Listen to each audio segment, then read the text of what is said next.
Bom dia, que Deus maravilhoso que nos concede o privilégio de abrir a sua palavra e também a liberdade que Ele nos concede para fazê-lo.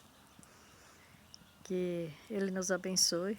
Nós estamos continuando o estudo da semana 9 e hoje é segunda-feira, dia 27 de maio, e o assunto é sobre o fundamento do governo de Deus.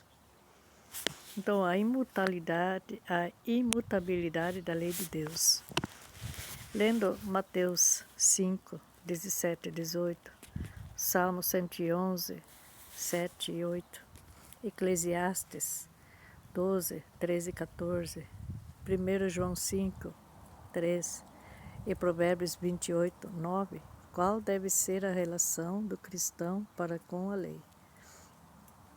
Sabemos que o governo de Deus está fundamentado na lei. A lei é o fundamento de todo o governo. Não existe governo sem lei. Muito menos o governo do céu, né? Então, qual deve ser a relação do cristão para com a lei? Ora, nós sabemos que se nós transgredirmos a lei, nós seremos culpados, não é? Na lei dos homens não é diferente. Imagina a lei divina, né? Então, já o salmista dizia no Salmo, no livro dos Salmos, ele já dizia: guardo a tua palavra no meu coração para não pecar contra ti. Então, a adoração a Deus tem a ver com a aceitação, com a reverência, aceitação da sua palavra e obediência. Então, os adventistas, eles seguem os passos dos reformadores que defendiam a santidade da lei. John Wesley afirmou: a lei ritual ou cerimonial entregue por Moisés aos filhos de Israel, contendo todas as injunções e ordenanças relacionadas aos antigos sacrifícios e serviços do templo, nosso Senhor veio derrubar, destruir, dissolver e abolir. Ou seja, na verdade, era uma lei transitória.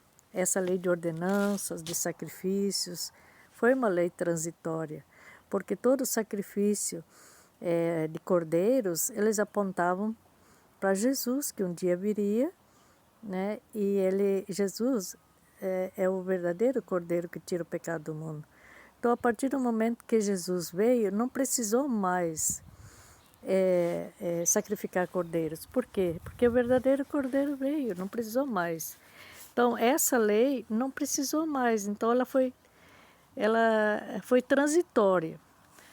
Agora, aí nós temos uma outra lei, que é a lei moral. A lei moral está contida nos 10 mandamentos e reforçada pelos profetas. Então, essa ele não removeu. Não era objetivo de sua vinda revogar alguma parte dela. Essa é uma lei que nunca poderá ser quebrada, que resiste como uma testemunha fiel nos céus, não é? Então, cada parte dessa lei deve permanecer em vigor sobre toda a humanidade, em todas as épocas, não dependendo de tempo ou lugar, ou quaisquer outras circunstâncias sujeitas a mudanças, mas da natureza de Deus e da natureza do homem. Então, e da relação imutável para um e outro, né? Deus fez aliança com o homem, né? E o homem, ele precisa entrar na aliança com Deus, ou seja, fazer o concerto, né? Não basta Deus fazer aliança e o homem não fazer a aliança dele, não. Aí é em vão, a aliança seria em vão. Então, esse pensamento, ele está escrito de John Wesley, né, que foi um reformador, está no livro O Sermão do Monte, né? Editora Vida, 2012, na página 128. Então, compare agora Êxodo 34, versos 5 a 7, com Romanos 7, 11 e 12. E também Salmos 19, 7 a 11, 89:14, 119, 142 e verso 172. Qual é a relação entre a lei de Deus e o seu caráter? Então, a lei de Deus, ela aponta, né, o meu pecado, que me leva à morte.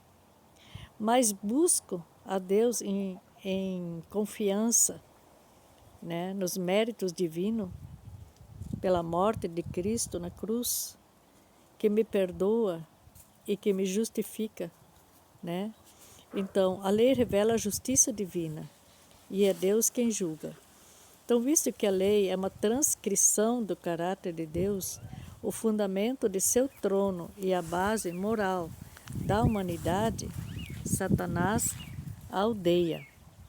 Se o santuário terrestre era uma figura ou modelo da celestial,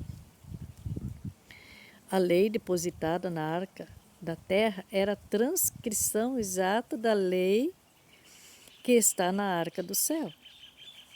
E que a aceitação da verdade sobre o santuário celestial envolvia o reconhecimento dos requisitos da lei de Deus e da obrigatoriedade do sábado do quarto mandamento. Porque os mandamentos são 10, o sábado está no meio dos 10. É o quarto mandamento. Então, nisso estava o segredo da intensa hostilidade manifestada contra a harmoniosa exposição das Escrituras, que revelavam o ministério desempenhado por Cristo no santuário celestial. Isso está no livro Grande Conflito, página 366. Então, por que essa oposição? Por que essa hostilidade em relação aos mandamentos de Deus? Então, que razões as pessoas dão para argumentar que não somos mais obrigados a guardar os 10 mandamentos? Quem falou que não era mais obrigado a guardar os 10 mandamentos? Jesus disse que não tinha vindo para revogar a lei, mas que ele veio para cumprir. Então, o que você acha que está por trás disso? Né? Então, que Deus nos abençoe e que você possa refletir e meditar e buscar por respostas. Porque a palavra de Deus ela é divinamente revelada. E Jesus disse certo dia, né? Vocês pensam encontrar a salvação na palavra de Deus? Então, estudem ela, porque são elas que de mim testificam.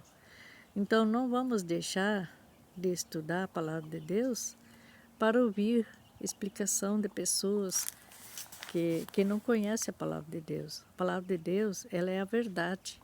E o Espírito Santo está presente na palavra divina.